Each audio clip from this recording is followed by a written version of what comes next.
Hi, I'm Paul. Welcome back to my channel. In today's episode we have a premiere because today I'm not going to compare some guitars, but we're going to have a look at one of my favorite effect types, the chorus. I have here with me a couple of pedals and one rack-based unit. So without further ado, don't bore us, take us to the chorus.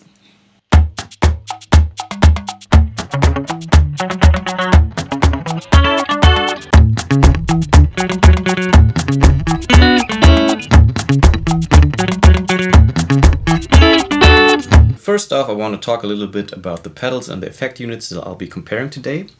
Starting off, of course, we have the tuner. Then we have the compressor from my multi-effects unit, the UE300. And I'm using this to add a little bit of saturation because today we're using a solid-state amp, the JC-40, and I'm also only using single-coil guitars. And I think that a solid-state amp can sometimes sound a bit spiky with single-coil guitars, so adding a little bit of saturation there with the compressor. What a beauty! This is the original Boss CE-1 chorus ensemble, which dates back to 1976. The Boss CE-2, this is a more compact version of the CE-1, only mono and without the preamp section. Then we have the reissue of the CE-2, the CE-2W Waza craft, and I'll be talking a little bit more in depth about this pedal later on in the video.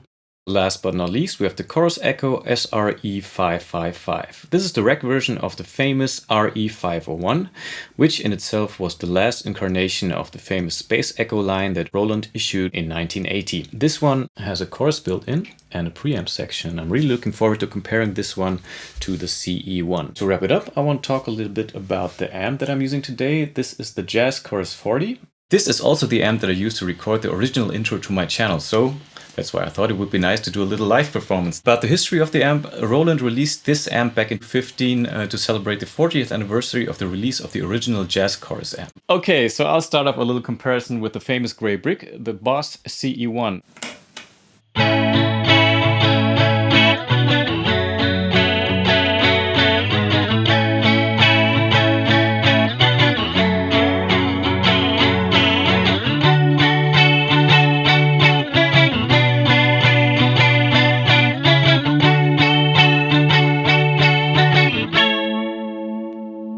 SRE-555, the rack unit by Roland, which features the same chorus circuitry as the Boss CE-1 pedal.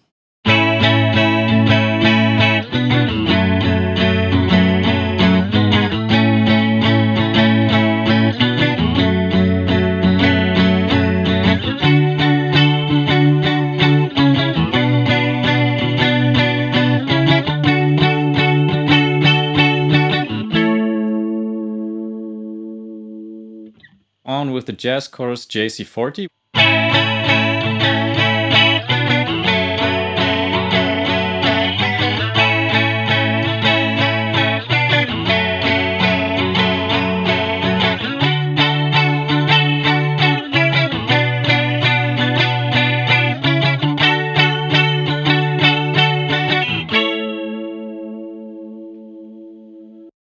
Let's hear the Waza!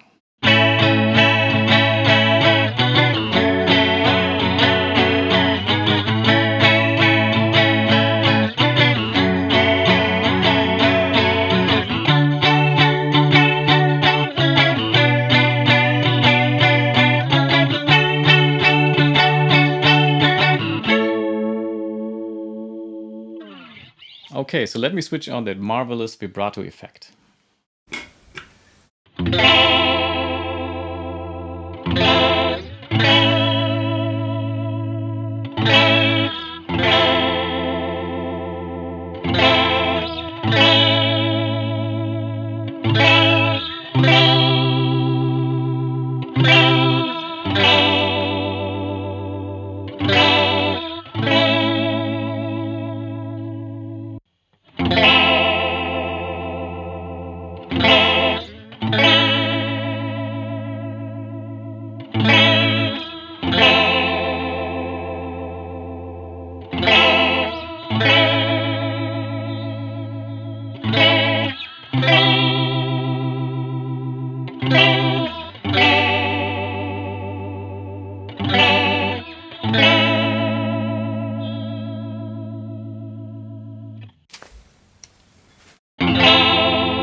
Let's stick with the Waza, which also features the original CE-2 mode.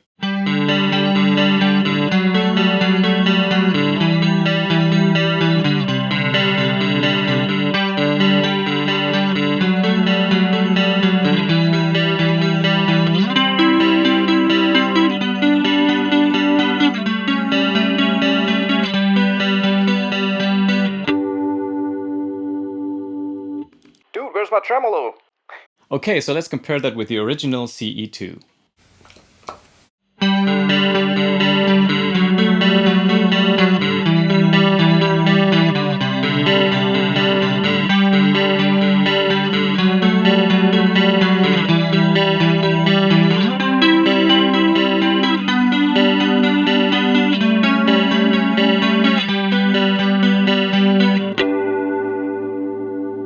Okay, so to wrap it up, here's my evaluation of today's comparison.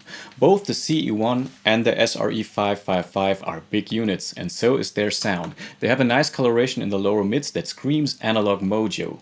So you can't go wrong with both these units, but remember, they are pricey and you can only get them used. Next up is the JC-40. I think Roland have done a phenomenal job with the built-in chorus. If you stand in the room before the amp, you're kind of immersed with the sound. It sounds very lush and it's very well integrated, I have to say. So if you already own this amp, save yourself your hard-earned cash. Do not spend it on another chorus pedal. Maybe get a flanger or something like that. Next up is the Boss CE-2, and I have to admit I have some mixed feelings about this one because it does one thing and it does this very well, which is the kind of mellow, shimmery chorus thing, which of course is great. But I think for being a one-trick pony, this is quite an expensive second-hand unit. Last but not least, we have the Boss CE-2W Waza Craft. Before we move on with the Waza, here's one thing I noticed during testing. When used in stereo, my Waza outputs the modulated effect signal through output A and not B, as I would have expected. All the other effect units in this video do that the other way around. As to why Boss wired the Waza this way, I don't know, and it's not that big of an issue. But still, it's something you have to be aware of when using this pedal for recording. I have to say I'm a big fan of reissues because in a modern pedal you don't have the maintenance issues that come along with vintage units like these. Spare parts are harder to come by today. Also, it sounds great. It does a good CE-1 and it also does a good CE-2, I think. Maybe not 100%. It doesn't have the analog lushness and roundness in the lower mids like the vintage units. It sounds a bit brighter, maybe a bit more attacky, but actually in a modern mix that could be an advantage, I think. So thumbs up from me for the CE-2W. That wraps it up for today. Thanks for watching. Please leave a comment below. Let me know which pedal you think is the best and please subscribe to my channel. Bye.